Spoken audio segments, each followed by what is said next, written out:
하나님께서 오늘 이렇게 주시는 말씀은 마태복음 5장 20절에서 37절까지인데요. 이 시간에는 먼저 오늘 말씀의 핵심 주제가 되는 20절부터 22절까지만 봉독한 다음에 나머지 말씀은 설교 중에 또 화면을 보며 함께 나누겠습니다.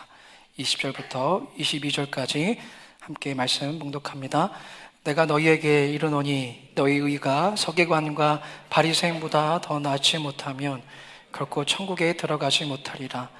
옛 사람에게 말한 바 살인하지 말라. 누구든지 살인하면 심판을 받게 되리라 하였다는 것을 너희가 들었으나 나는 너희에게 이르노니 형제에게 노하는 자마다 심판을 받게 되고 형제를 대하여 나가라 하는 자는 공회에 잡혀가게 되고 미련한 놈이라 하는 자는 지옥불에 들어가게 되리라. 아멘. 할렐루야. 노키하고 복된 예배 자리에 나오신 여러분들 진심으로 환영하고 축복합니다.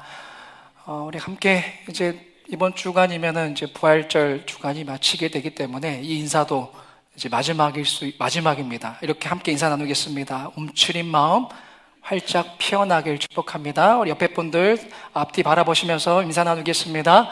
움츠린 마음 활짝 피어나길 축복합니다.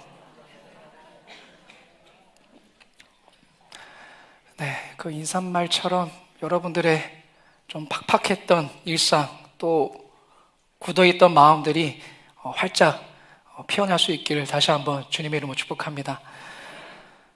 오늘 우리는 그동안 달려왔던 이제 부활 일상을 깨우다 이 시리즈의 이제 또 마지막을 또 장식하게 됩니다. 마지막 5번째 시간을 맞이하게 되었어요.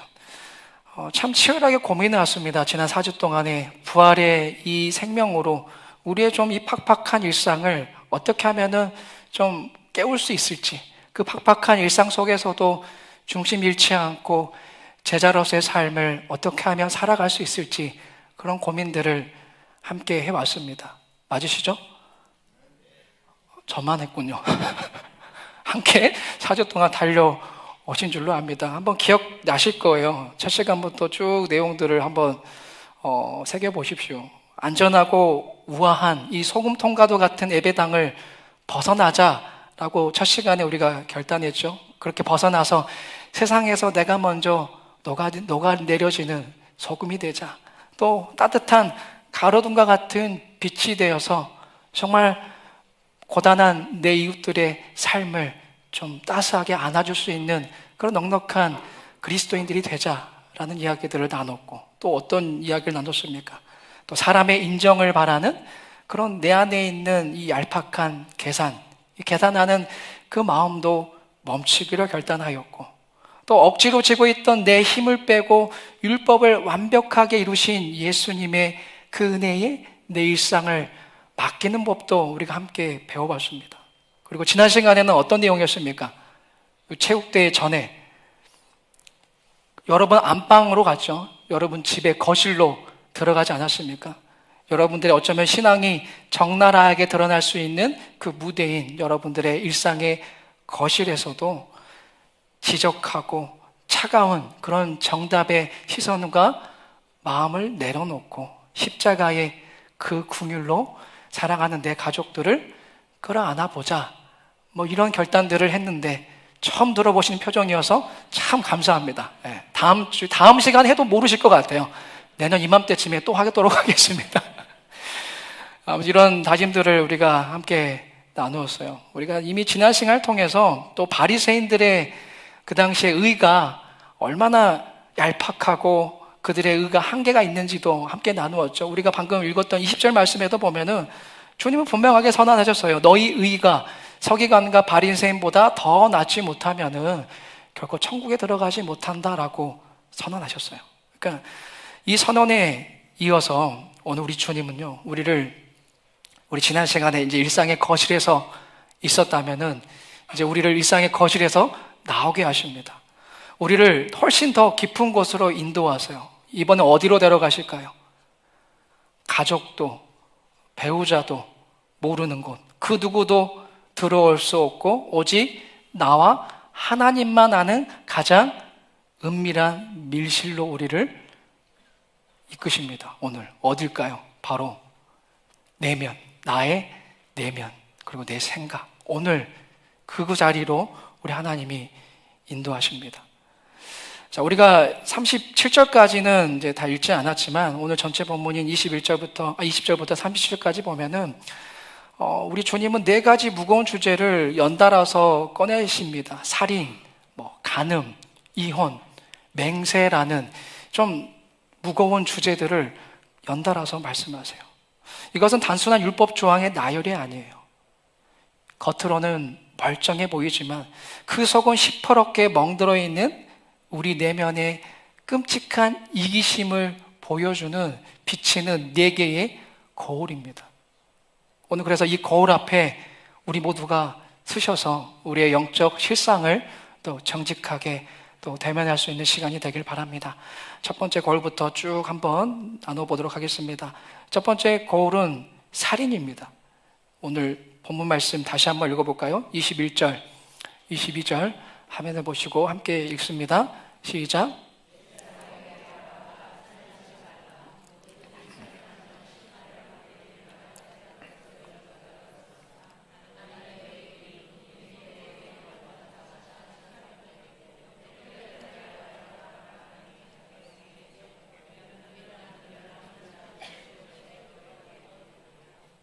네, 우리가 보통 이 계명 앞에서는 안심해요.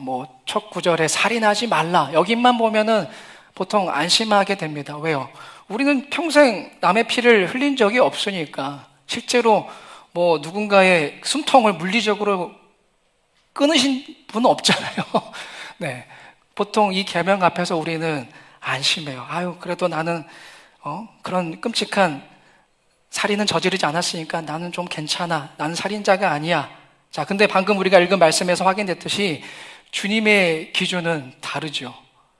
물리적인 그런 숨통을 끊어야지만이 살인이 아니다라고 말씀하고 계세요. 자, 주님이 짚어주신 살인의 기준이 무엇입니까? 오늘 우리가 읽었잖아요. 형제에게 이유 없이 분노하는 자. 또 라가, 이거는 당시 유대인들이 쓰던 욕설입니다. 아람어 욕설이에요. 라가, 이거는 머리가 텅 비어있는 쓸모없는 놈 이런 뜻이에요. 기분 나쁘죠? 네, 머리가 텅 빈 쓸모없는 놈. 이 라가라고 상대방의 지성을 모독하는 자도 살인으로 보시는 거예요. 또 미련한 놈이라며 상대의 성품을 멸시하고 저주하는 자도 살인자와 다를 바 없다. 우리 예수님의 기준은 세상과는 너무나 달라요. 여러분께 여쭙습니다. 여러분 안에 이런 살인의 마음이 있습니까? 없습니까? 마음을 제가 물어봤어요. 누군가를 이렇게 살인해 본 적이 있어요? 없어요? 네, 다들 있으실 거예요. 저도 있어요. 저도 최근에 있었어요. 누군가를 많이 미워하기도 하고 다 있죠. 네, 자유로울 수 없습니다. 한 번쯤은 있을 거예요. 내 기분을 좀 상하게 했다고, 내 자존심을 좀 건드렸다고 미워한 적이 있을 겁니다. 또 나의 차가운 눈빛, 날선 말들이 칼만 들지 않았지 누군가의 마음을 아프게 찌르게 한 적도 분명 다 있을 거예요. 자, 그래서 주님은 여기에 대한 분명한 당신의 뜻을 두 가지 비유로 말씀하세요. 23절에서 25절을 한번 말씀을 보십시오, 눈으로. 첫째로는요, 예배를 드리려다가 나에게 원한을 품고 있는 형제가 생각나면은 예배를 멈추고 당장 그 형제에게, 그 이웃에게 가서 화해를 하라라고 하세요.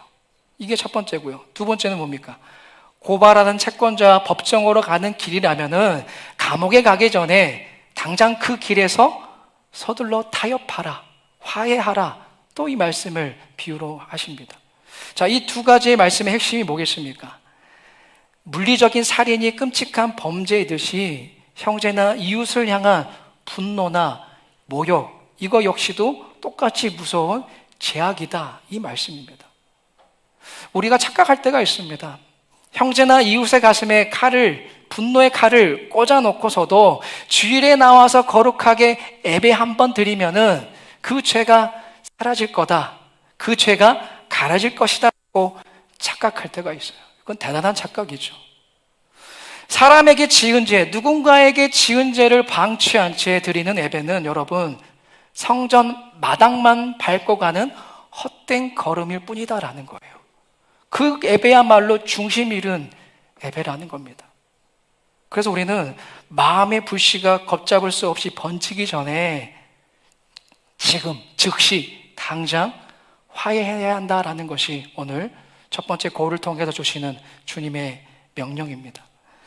자, 두 번째 거울은요, 순결입니다. 우리 27절, 28절 또 화면을 보시고 함께 읽어볼까요? 27절과 28절 함께 읽습니다. 시작.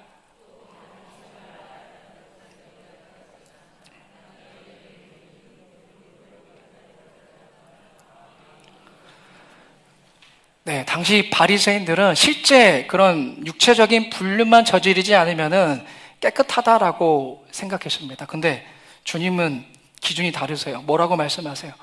음욕을 품고 여자를 보는 자마다 마음의 힘이 가늠하였다라고 말씀하세요.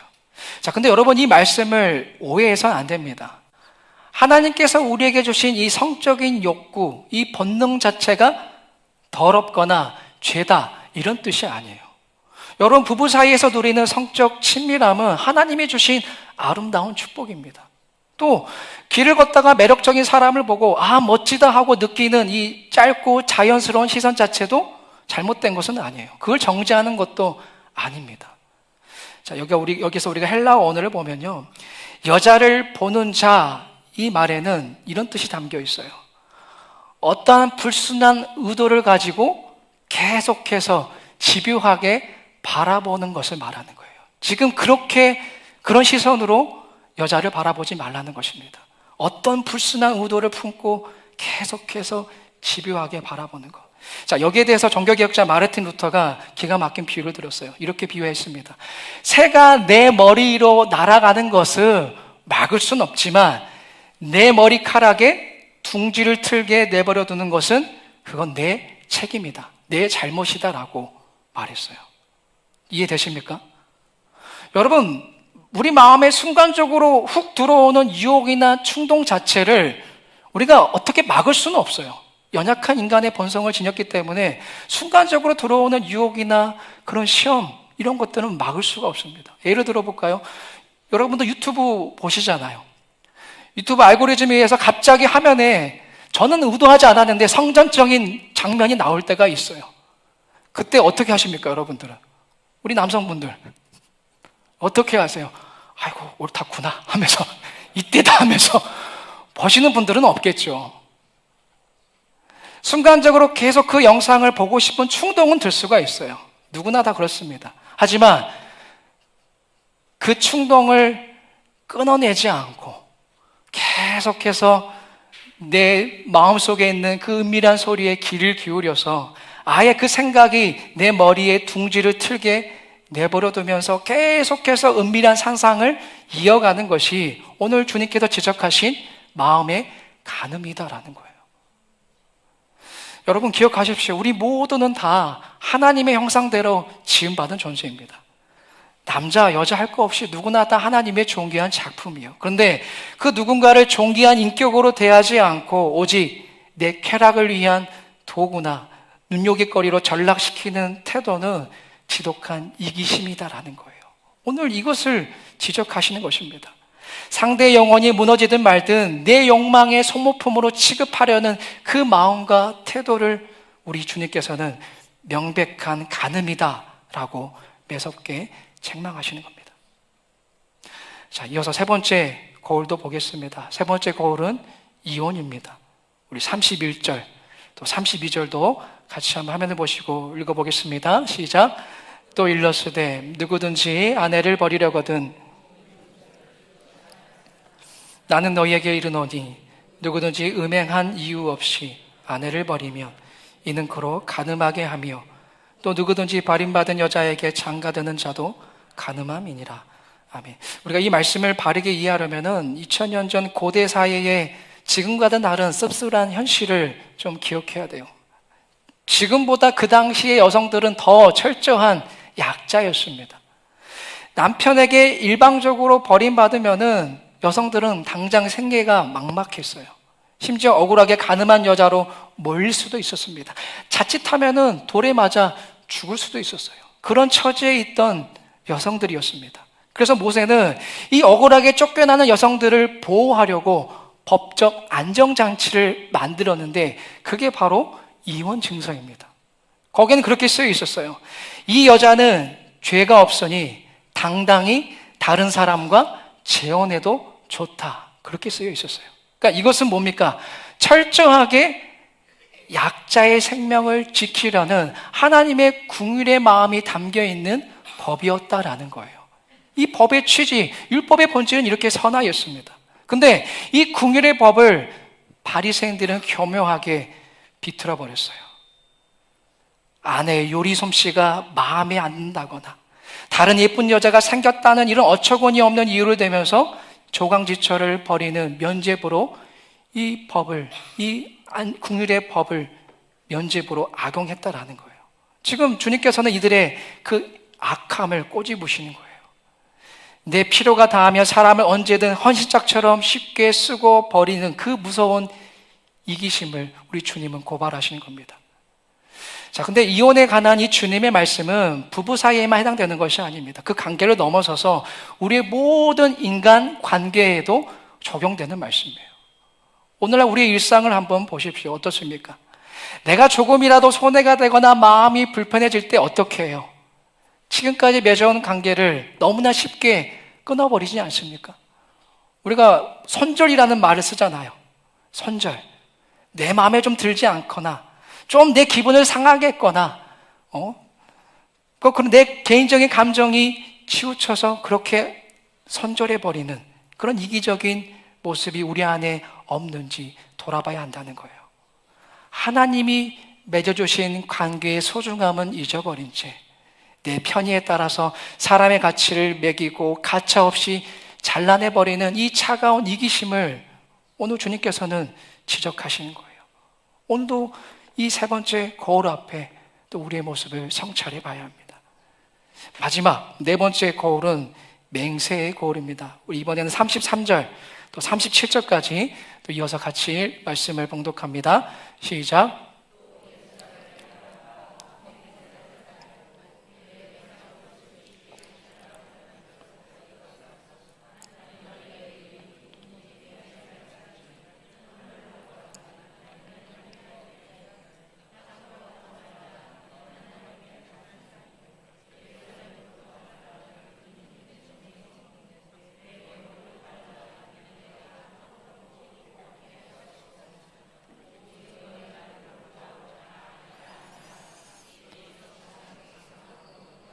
네. 여러분, 사람들은 보통 어떤 상황에서 맹세를 할까요? 여러분들 맹세 자주 하십니까? 어떤 경우에 맹세를 할까요? 내 말이 상대방에게 신뢰를 주지 못할 때 하지 않습니까? 사람들이 내 말을 믿어주지 않을 때에 자꾸만 이 맹세를 하게 되는 거예요. 예를 들어 볼게요. 가정입니다. 제가 여러분에게 전혀 신뢰를 주지 못하는 목사라고 가정해 봅시다. 사실 아니죠? 네. 가정이에요, 가정. 자, 그런 목사입니다. 제가 지금 가정했어요. 신뢰를 주지 못하는 그런 제가 이 강당에 서서 사랑하는 여러분, 저는 여러분들 진심으로 사랑합니다. 이 말을 했을 때에 얼마나 많은 성도님들이 제 말을 믿을까요? 내 삶이 성도님들에게 신뢰를 주지 못할 때에는 그 말이 진심으로 느껴지지 않게 되죠. 그러면 마음이 다급해지니까 어떻게 하겠습니까? 맹세를 하는 거예요. 제 말이 안 믿어주십니까? 하늘에 계신 하나님의 이름을 걸고 제가 맹세합니다. 여러분들을 진심으로 사랑합니다. 이렇게 할 수밖에 없다라는 거예요. 지금 이걸 말하는 겁니다. 맹세가 바로 이런 거라는 거예요. 그러니까 평소 내 삶에 진실함이 없으니 남들이 내 말을 안 믿어줄 것 같고, 그러니까 마음이 다급해지는 거예요. 결국에는 온갖 것들을 다 가지고 오는 것입니다. 하늘의 것도 가지고 오고 하나님의 이름도 가지고 오고 거창한 것들을 다 끌어오게 되는 거예요. 어떻게든 내 부족한 신뢰를 포장하고 방어해 보려는 씁쓸한 몸부림과 같은 게 오늘 예수님이 지적하신 맹세입니다. 그래서 오늘 주님 뭐라고 말씀하세요? 도무지 맹세하지 말고 오직 너희 말은 옳다, 옳다, 아니라, 아니라 하라. 이렇게 말씀하십니다. 뭐겠습니까? 거창한 맹세나 과장으로서 포장하려 하지 말고 맹세가 필요 없을 만큼의 평소의 말과 행동이 일치하는 삶을 살아야 한다. 이 단순한 진실함을 회복해야 한다라는 주님의 엄중한 명령이에요. 저는 우리 믿음의 교회에 속한 우리 모든 성도님들은 바로 맹세가 필요 없는 신실한 그리스도인들 되기를 축복합니다. 그래야 전도가 돼요. 야, 우리 믿음의 교회 좋아. 그냥 이 말만 해도 그냥 그래 진짜 좋은 교회구나. 상대방이 이렇게 믿어야 되는데 믿음의 교회 진짜 좋아. 그냥 기가 막히게 좋아. 뭐 맹세코 좋아. 이렇게 막 과장하고 포장해야지만이 상대방이 겨우 그냥 내 말을 믿을 정도의 그런 신뢰를 가지는 사람이 되어서는 안 된다는 거예요. 할렐루야. 여러분들의 말과 행함이 일치할 때에 그런 진실된 삶의 모습을 통하여서 분명 우리 하나님의 놀라운 영광의 이름은 점점 퍼져나게 될 줄로 믿습니다. 자, 이렇게 우리가 살인부터 맹세까지 정말 짧은 시간에 지금 살펴봤어요. 4가지 이 거울을 우리가 모두 살펴보았는데, 자, 이 4개의 거울이 비추는 여러분들의 민낯이 어떻습니까? 어떠세요? 4가지 거울에 하나씩 나를 들이대 보니까, 비춰보니까 어때요? 뭐가 보입니까? 나의 이런 부족한 모습도 보이시죠? 자, 살인이나 간음, 이혼, 맹세, 이런 것들은 서로 다른 죄들 같지만 여러분, 이 모든 죄의 밑바닥을 파고 들어가게 되면은 그 뿌리는 정확히 하나로 모입니다. 뭐냐? 이기심이에요. 철저한 나 중심성, 이기심입니다. 그게 뿌리예요. 내 감정이 중요해서 남을 미워하는 것이고, 내 쾌락이 중요해서 남을 도구화하는 것이고, 내 편리가 먼저라서 사람을 매정하게 잘라내거는 것이고, 내 이익을 지키려고 하나님의 이름까지 핑계대는 거예요. 아무리 겉으로는 우아한 그리스도인 척 포장해도 아무도 안 보는 우리 마음의 이 밀실에는 이토록 지독한 이기심의 괴물이 자리 잡고 있다는 것입니다. 자, 절망적인 실상 앞에서 우리 주님은 충격적인 처방을 내리십니다. 이 말씀 우리가 앞서 2번째 거울인 음욕을 지적하시며 주셨던 말씀인데, 사실 이 4가지 모든 제약을 간통하는 우리 내면의 절망적인 한계를 보여주는 말씀인데요. 29절, 30절의 말씀 같이 한번 화면을 보시고 읽어봅니다. 시작. 만일 내 오른눈이 너로 실족하게 하거든 빼어내버리라. 없어지고 온몸이 지옥에 던져지지 않는 것이 유익하며, 또한 만일 내 오른손이 너로 실족하게 하거든 찍어내버리라. 내 백체 중 하나가 없어지고 온몸이 지옥에 던져지지 않는 것이 유익하니라. 아멘.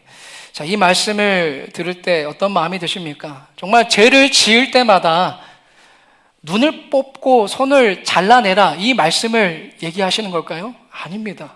이거는 우리를 향한 주님의 영적 파산 선고예요. 우리의 실상을 분명하게 말씀해 주시는 거예요. 생각해 보세요. 눈을 뽑고 손을 잘라낸다고 해서 우리 마음속에 있는 이 정욕이나 음욕이나 미움이 사라집니까? 백날 잘라내봐도 소용이 없어요. 사라지지 않습니다.